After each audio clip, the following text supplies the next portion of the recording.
Hello, hello.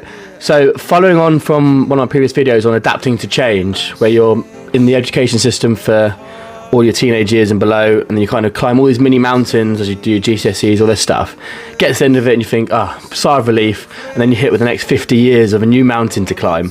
It can be quite demoralising, and you think like you're always chasing the next thing, and you're never truly satisfied. But I wanted to say, never look at time as being wasted. So all the time you're kind of studying, you're kind of figuring out what works for you. That's a bit like the working world as well. You may not like the career you're in to start with. You may fall into something through, I don't know, a family, friend, or whatever it is. Never look at time as being wasted, because you're always going to learn something from it. You're chucking yourself in the deep end, you're kind of thinking on your feet, and as you kind of build up, you're building experience, and you're deciding or figuring out what you like and what you don't like. Alongside that, you're kind of building resilience. So for the first time in maybe your adult life, you're having to make decisions on your own, you're adapting to a new way of working, and you have to figure things out quickly, because it's a bit like a cutthroat world out there. If you kind of don't perform quickly, you're always kind of testing yourself, and you've got management and stuff looking down at you.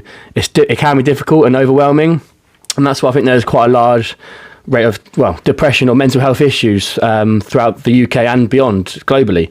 So if you can kind of be confident in yourself and have that kind of intriguing nature about you that you always want to kind of learn and develop, it's going to stand you in better stead. And alongside that, you're going to figure out quicker what you like and what you don't like. If you are maybe in a career that you don't like, don't just quit straight away. And as I said in one of my videos, learn to rest, not quit.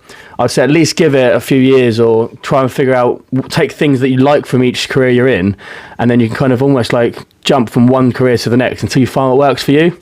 If you can kind of show commitment and that you're determined to stick it out even through the bad times, no career or working company is perfect, but if you can kind of focus your mind on what's good about it, maybe like you have supportive colleagues around you, maybe like a certain aspect of work, and you can maybe focus on that niche and take that into other areas, or figure out what you like later down the line.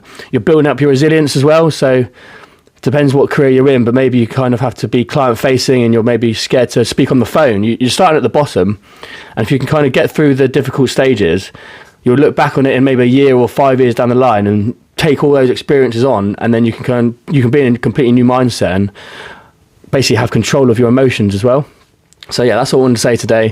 I'll see you over the weekend. Have a good weekend all.